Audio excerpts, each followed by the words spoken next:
Hi everyone, it's a pleasure to be here. My name is Jokomborero Chihoro, but I go by John, so just John is fine. This is all a bit surreal. I mean, last year I was at home watching Party Conference in my bedroom. Now I'm here on the main stage at Conservative Conference.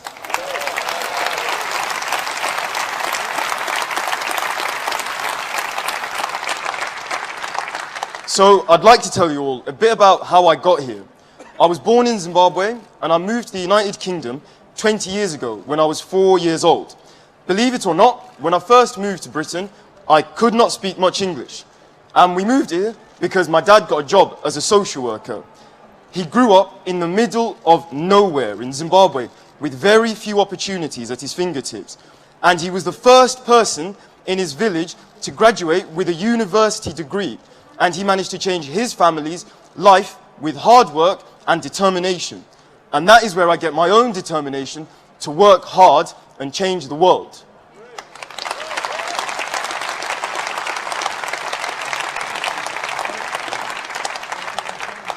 So I went to a regular comprehensive school right in the heart of South Birmingham. And when I finished my A-levels, I went on to university to study history. And during my time at university, I had a part-time job at Nando's, and I've heard it's the person I'm about to introduce his favourite takeaway.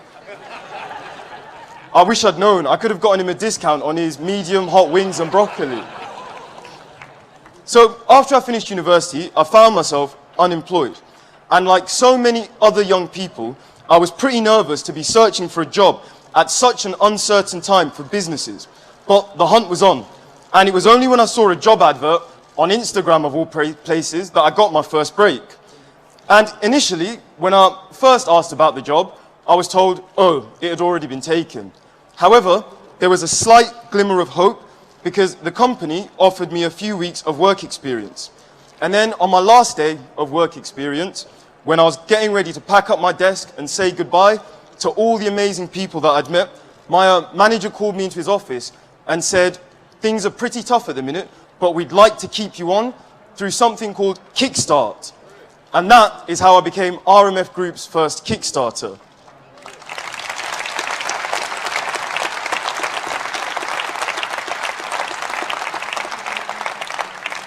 Being on the program was great.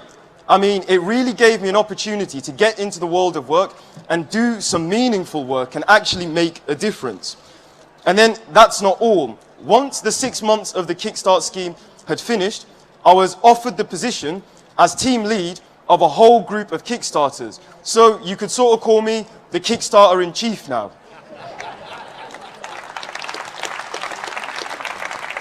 And thanks to this scheme, a whole range of opportunities have opened up in the post-pandemic world that simply did not exist a year or so ago. I've had the opportunity in a very difficult situation to start my career and progress. My colleagues and I are very blessed to have been given that opportunity, and I have no doubt that we have a Chancellor who believes in young people. People like me who started at Nando's but are now Kickstarter in chief and at the beginning of an exciting and rewarding career. I believe with the right approach, with inclusivity, compassion and hard work, we can change this country for the better and look to the future. And this Conservative government knows how. And now let me introduce you to someone who represents all of those qualities and much more. He's the man who gave us furlough, Kickstart, Restart, and some really cool videos, to be fair. It's my privilege to welcome to the stage MP for Richmond, Yorkshire, Chancellor of the Exchequer, Rishi Sunak.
Whatever it takes. That phrase and those press conferences were my introduction to so many of you as Chancellor. It was daunting to face such a challenge in my first days in office. And what it also meant is that more than a year has gone by before I'd have the chance to meet you all properly. And that's why these last few days have been such a joy, meeting you all face to face and hearing so many of you say to me, "Wow, you're even shorter in real life."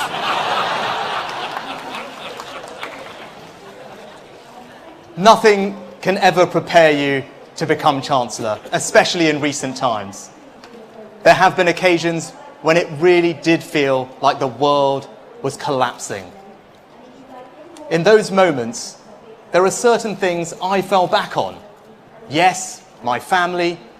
Yes, my colleagues. Yes, my tremendous Treasury team. And yes, the person who made all this possible, the person who delivered a thumping Conservative majority, my friend, our leader, the country's Prime Minister, Boris Johnson.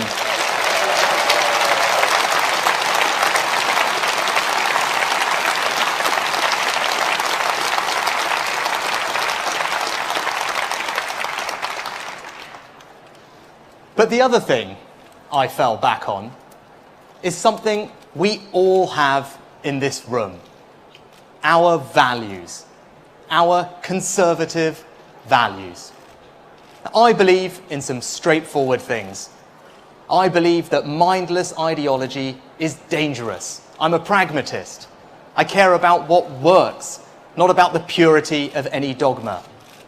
I believe in fiscal responsibility. Just borrowing more money and stacking up bills for future generations to pay is not just economically irresponsible, it is immoral. Because it's not the state's money, it's your money. I believe that the only sustainable route out of poverty comes from having a good job. It's not just the pounds it puts in your pockets, it's the sense of worth and self-confidence it gives you. So I will do whatever I can to protect people's livelihoods and create new opportunities too. And when it comes to those new opportunities, I am very much a child of my time. I spent the formative years of my career working around technology companies in California. And I believe the world is at the beginning of a new age of technological progress, which can bring jobs, wealth, and transformed lives. So, pragmatism, fiscal responsibility, a belief in work, and an unshakable optimism about the future. This is who I am. This is what I stand for. This is what it will take, and we will do whatever it takes.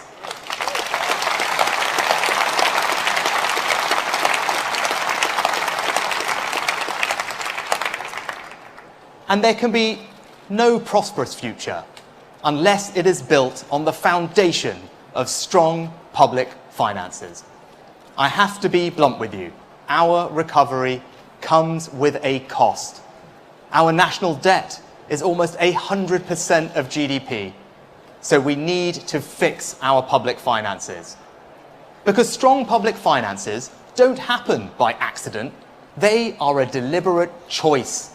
They are a legacy for future generations and a safeguard against future threats. I'm grateful. We should all be grateful to my predecessors and their 10 years of sound Conservative management of our economy.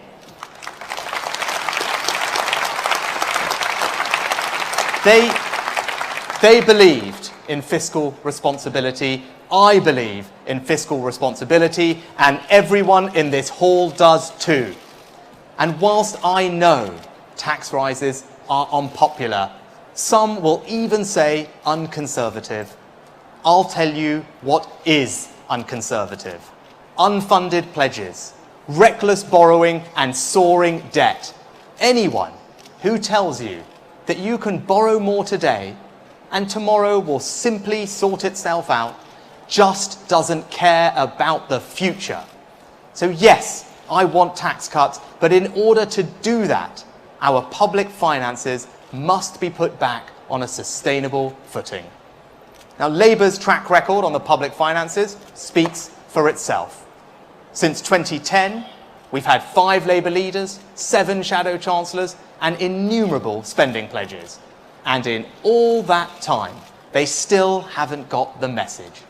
The British people won't trust a party that isn't serious with their money. And that's why they vote Conservative.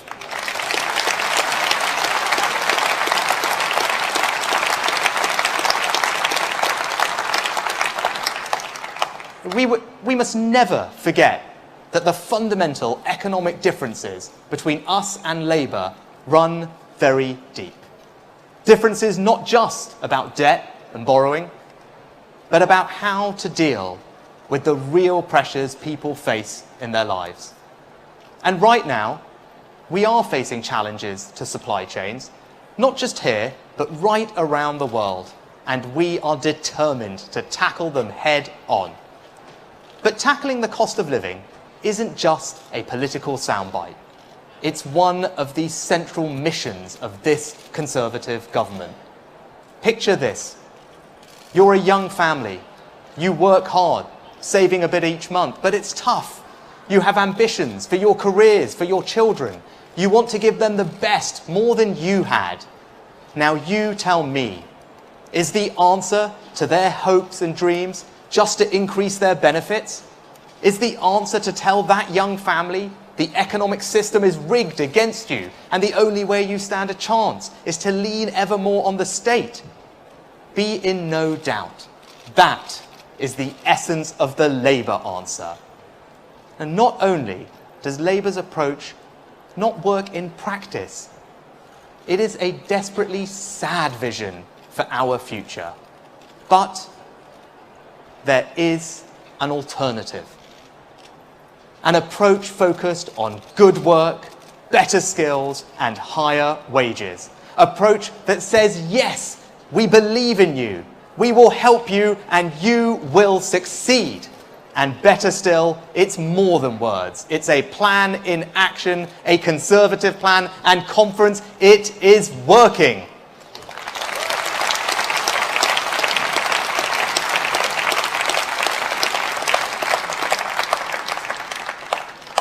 Governments rarely get to set the tests by which they will ultimately be judged.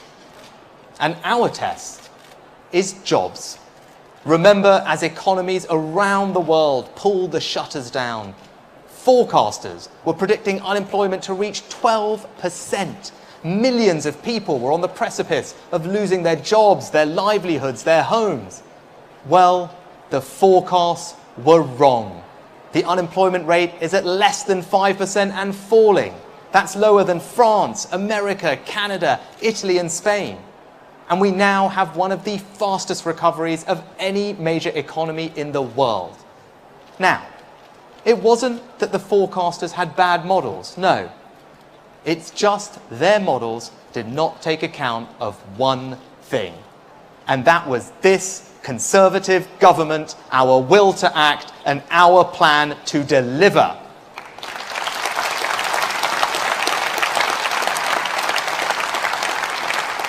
An increased national living wage, the Restart programme, sector-based work academies, doubling work coaches, job-finding support, traineeships, apprenticeship incentives, skills boot camps, and the Prime Minister's lifetime skills guarantee. All things we are doing that won't just help people, but will give them the means and the opportunities to help themselves.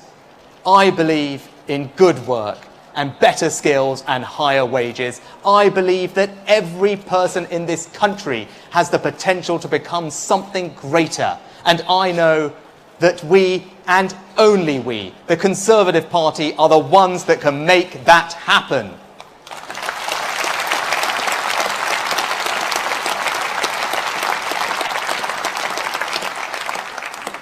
And our economy cannot be what we need it to be without the courage, creativity, and sheer force of will that each new generation brings. Yet, at its peak, just under 1 in 3 workers under 25 were on furlough. 1 in 3. That's 1 million people who didn't have the fallback of a career history or a network of contacts, and in many cases hadn't even moved into their first real job. So what did we do? We created the Kickstart scheme, up, running and working in a matter of months. A landmark program that is helping young people start exciting new careers. And thanks to our plan, young people, just like John Chihuro, who introduced me today, are starting those new jobs in their thousands. So, to give more young people the same chance as John, I can confirm that we are expanding our successful plan for jobs into next year. The Kickstart scheme, extra support through the youth offer, the job entry targeted support scheme, and our apprenticeship incentives, all extended because we believe in the awesome power of opportunity, and we are going to make sure that no young person in our country is left without it.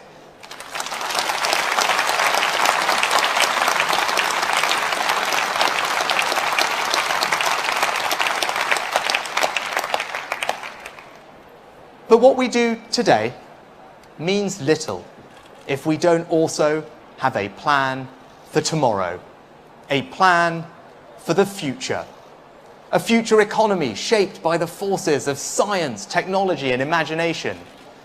The years I spent in California left a lasting mark on me, working with some of the most innovative and exciting people in finance and technology, watching ideas become reality, seeing entrepreneurs build new teams. It's not just about the money. I saw a culture, a mindset which was unafraid to challenge itself, reward hard work, and was open to all those with the talent to achieve. I look across the United Kingdom, and that culture is here too. In the young people I've already spoken about today, unencumbered by timidity and orthodoxy. And it's there in our willingness to take risks, not just on companies, but on people. People with the raw potential to create a wave of the most dynamic, high-growth companies, a wave that will reach the farthest corners of the world. That optimism, that unshakable belief that the future can be different and better, was also at the heart of Brexit. I remember, over 5 years ago, being told that if I backed Brexit, my political career would be over before it had even begun. Well, I put my principles first, and I always will.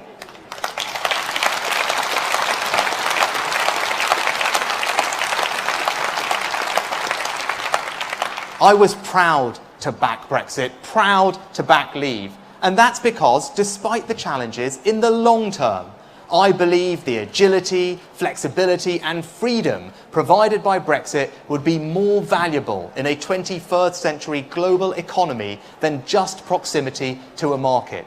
That in the long term, a renewed culture of enterprise, willingness to take risks and be imaginative would inspire changes in the way we do things at home. Brexit was never just about the things we couldn't do. It was also about the things we didn't do. That's why we've introduced the super deduction, a UK first in tax policy, which is triggering an explosion in capital investment. That's why we created the Help to Grow scheme, another UK first, to help small and medium-sized companies digitise, skill up and scale up. That's why we launched the Future Fund, another UK first in government investment, backing high potential startups. My point is this: even if you can't see it yet, I assure you the future is here. Last year alone, the UK attracted more venture capital investment to our startups than France and Germany combined. And along with enhanced infrastructure and improved skills, we are going to make this country not just a science superpower, not just the best place in the world to do business. I believe we are going to make the United Kingdom the most exciting place in the planet.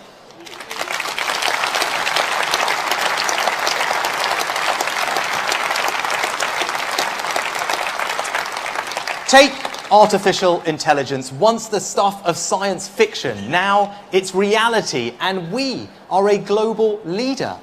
The steam engine kicked off the Industrial Revolution. Computers delivered automation. The internet brought information exchange. And as the latest general-purpose technology, AI has the potential to transform whole economies and societies. If artificial intelligence were to contribute just the average productivity increase of those three technologies, that will be worth around £200 billion a year to our economy.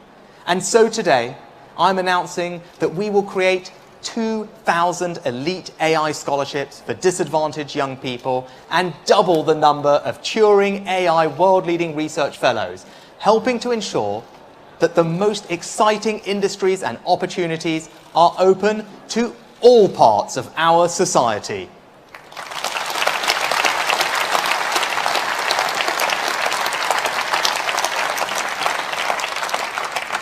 New policy focused on innovative technology, supporting jobs for the next generation, a sign of our ambition for the future.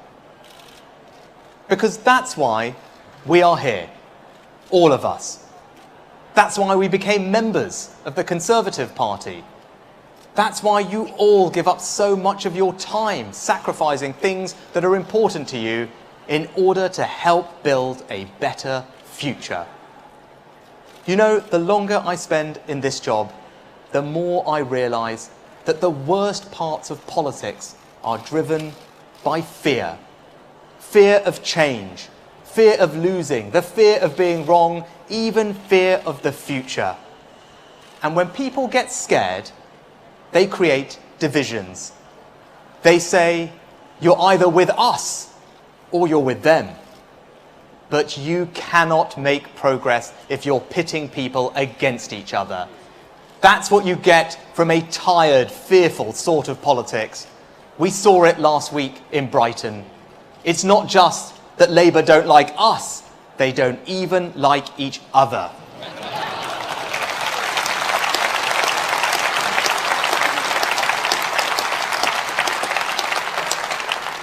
Whereas we, the Conservatives, are now and always will be the party of business and the party of the worker, the party of the private sector and the public sector, a party for the old and the young. The British people want a party that can get things done. So, at just the moment when it feels like we've done enough, that we've gotten through, that we can take a rest, we must not stop. Now is the time to show them that our plan will deliver, and now is the time, at last, at long last, to finally turn to the future. Thank you.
Thanks so much. Thank you. Thanks, everybody. Conference, it's good to be back. Meeting old friends and coming together as a Conservative family to reinforce our common values. These have been tough times for our country. But despite the unprecedented challenges we have faced, this government has remained grounded and guided by our Conservative values and the good sense of the British people. It has brought the very best of us out as a nation, from the carers to the volunteers, the scientists to the doctors and nurses, and to the brave men and women of our police and our fire services who have risen to the challenges presented to us by COVID with great professionalism and commitment. And our thanks to them go out from this hall today.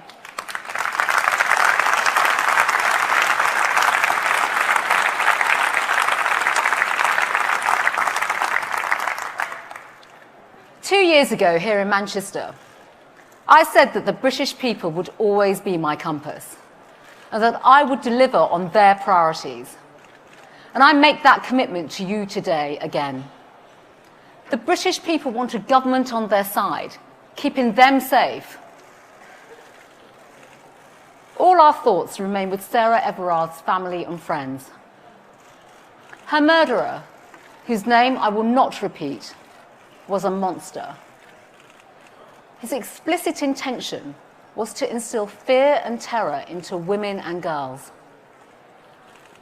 I say this as Home Secretary, but also as a woman, that such unconscionable crimes and acts of violence against women and girls have no place in our society.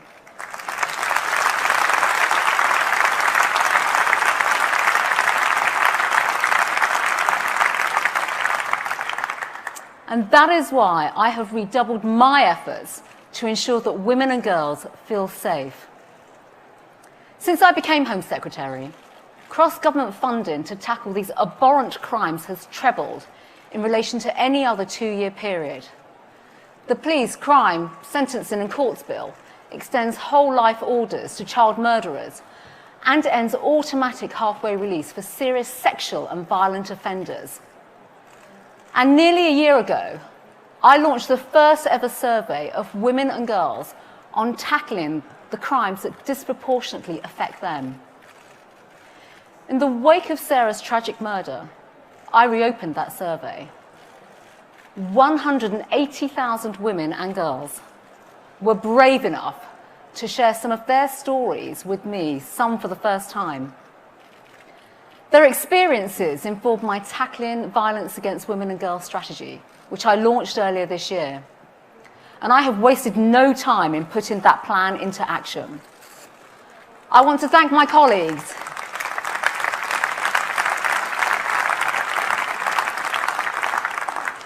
I want to thank my colleagues and thank Nimco Ali, who is here with us today, for her pioneering work on tackling these abhorrent crimes. And this month, our country's first ever dedicated national police officer for reducing and preventing crimes against women and girls will get to work, providing national direction to the police. Deputy Chief Constable Maggie Blythe, accountable to you through me. This government will always back the brave men and women of our police. And it is because of the strong relationship with the police that I can ask those difficult questions and also support them to do better. Recent tragic events have exposed unimaginable failures in policing. It is abhorrent that a serving police officer was able to abuse his position of power, authority and trust to commit such a horrific crime. The public have a right to know what systematic failures enabled his continued employment as a police officer. We need answers as to why this was allowed to happen.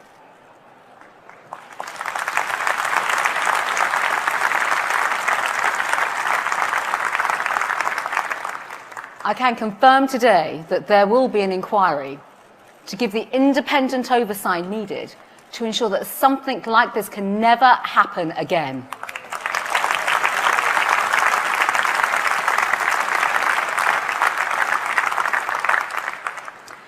Later this year, I will launch the first ever standalone domestic abuse strategy. I'm undertaking a review of the police management of registered sex offenders to stop paedophiles and rapists, including members of grooming gangs, from returning to the very communities that they tore apart. I'm outlawing the sickening practice of virginity testing, a barbaric, medieval and invasive practice exclusively performed on women, often to control them, and often without their consent. Well, not under this Home Secretary. Women and girls have said enough is enough. And the Conservative Party agrees. The safety and security of our citizens is paramount. Without safety and security, there can be no freedom. And our approach to crime will always be based on seeking justice for victims and survivors, ensuring that perpetrators feel the full force of the law. We have delivered more powers to the police so that they can do exactly that, including stop and search. We are toughening sentences for the worst and most serious offenders, including terrorists, rapists, and child murderers. We are nearly halfway through to recruiting 20,000 additional police officers. And this summer, we launched our new Beating Crime Plan to cut murder, serious violence, neighbourhood crime, including antisocial behaviour. Under my watch, we have seen some of the biggest law enforcement raids in our country's history, with our crackdown on county lines drug gangs resulting in over 1,000 county lines shut down, millions of pounds of cash seized, and over 6,000 criminals arrested. We are cutting the head off the snake and taking down those kingpins behind these deadly supply lines. And that's thanks to my brilliant ministerial team. We are delivering for the British people.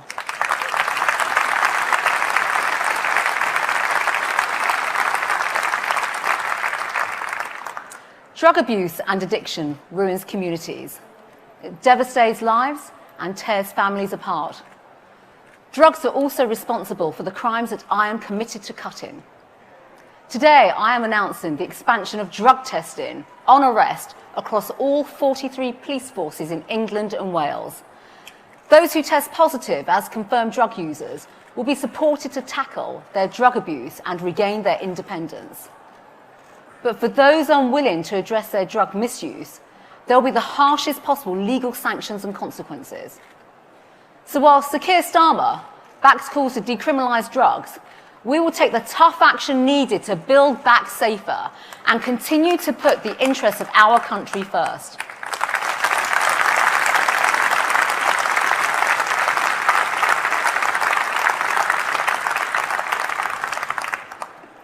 Our values embody service before self.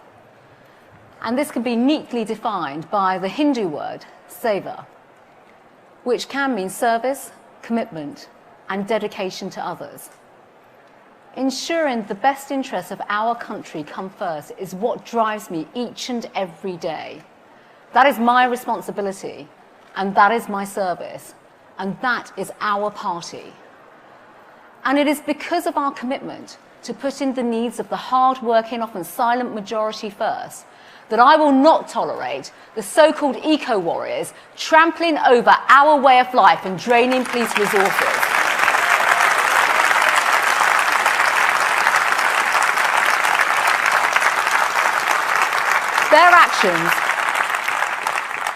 Their actions over recent weeks have amounted to some of the most self-defeating environmental protests that this country has ever seen.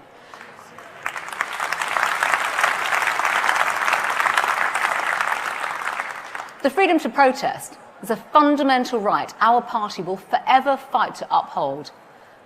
But it must be within the law. Measures already going through Parliament will ensure that these criminals can be brought to justice for the disruption that they are causing. But we are going to go further to close down the legal loopholes exploited by these offenders.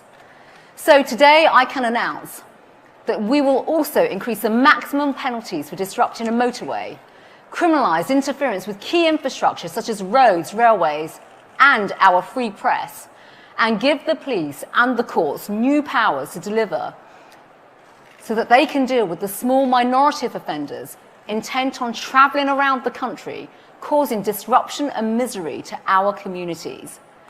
This Conservative government is taking the tough decisions needed to cut crime and make our streets safe.